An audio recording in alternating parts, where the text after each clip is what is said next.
Hey guys, we're going to do 5 minutes on political ideology. Let's center myself a little bit here. This is something that's probably going to come up in this course all throughout the year, so we want to understand this crazy chart and this matrix that has been assigned to you.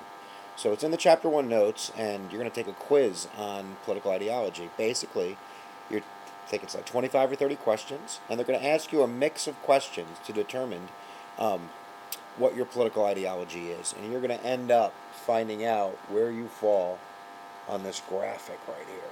This is kind of our matrix, I guess. I'm going to hold it up here. So we want to explain these labels and how this works, and then we can talk more about it in class. But basically, the two types of questions that you're going to get are either questions regarding what you believe the role of the government should be when it comes to the economy. And if you look at your little chart matrix here, you can see that the line that goes across right here, this is economic regulation. So you're going to hear a lot in this class about labels left and right. And usually when we say left and right, they're talking about, like this graph, left and right. And I believe it comes from where the people sat in the French Assembly, but that's not important. So if we look all the way over to the left, you can see the term socialism. The farther you are on the left of this graphic, the closer you are to socialism. That doesn't mean you're a socialist. And in fact, I would say that most Democrats, if you're a Democrat, you're probably, somewhere over here, left to center. Most Americans are right in the middle somewhere. And then the farther conservative you are, the farther you kind of go to the right. Most Republicans are probably over here. And of course, we have fringes in society.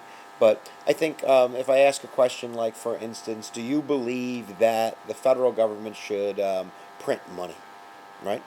Or if you believe the federal government should regulate banks to a certain degree. Even people who are, like really, really strong capitalists are going to probably agree to that. So that is an issue that falls to the other side of the graph, but it doesn't push you on one side or the other. If we look at pure laissez-faire, right? People who believe, like in the late 1800s, that business operates best when left by itself. That would be the capitalist side. Not all the way crazy to the extreme right, but that would definitely fall in that side of the matrix. If we take a public policy issue, you can sometimes use this chart, and most times, to kind of examine where people are coming from. So, for instance, for the healthcare debate, people that are on the right side of that graph really fear that the federal government is expanding its role by regulating that part of the economy, and they don't like that. Whereas if you're on the left side, you believe there's a public good to do that the public together has a common interest in providing, everybody with health care and making sure that we're a healthy society that takes care of everybody together.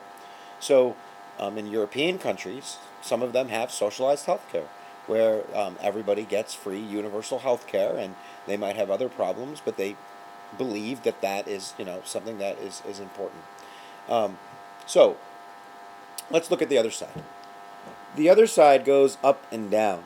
And rather than economic regulation, we're going to label this as social regulation. How much you believe the government should be able to regulate your behavior. So here are some of the labels, right? You're going to hear the term in class all year long, libertarians.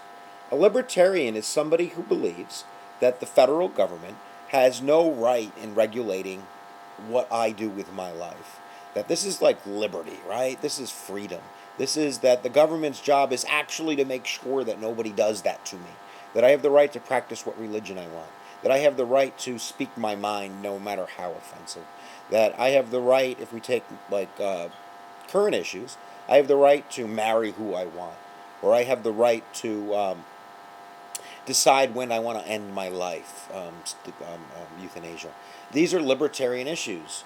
The farther down we go, we get into the area of totalitarianism, where the government, like for instance in the Soviet Union, under Stalin, wanted to control all aspects of your social life. If you look at the Taliban, right, or Afghanistan before the invasion, total social control. The way you dress, the way you talk, who you can eat with, how you practice your religion, yada, yada, yada. So let's kind of mix this up a little bit and look at two different sides of this, right? If you are Adolf Hitler, you're actually probably somewhere over here.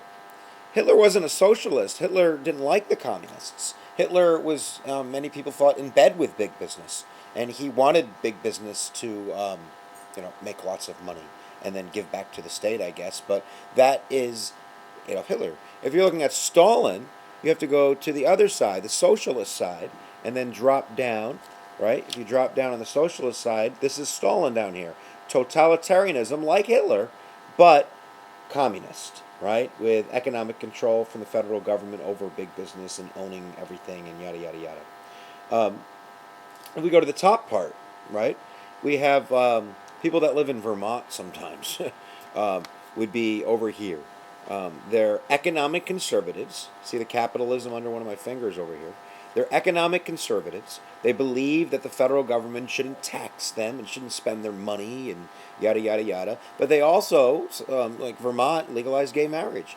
They believe that the federal government also should keep its hands off social norms and those types of social regulations. Now I'm trying to think if you're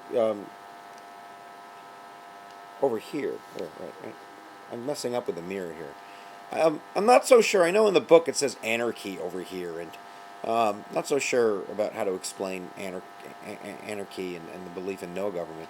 But definitely, if we move in a little bit and we get away from the crazies, this is a social democrat. This is where a lot of European countries are.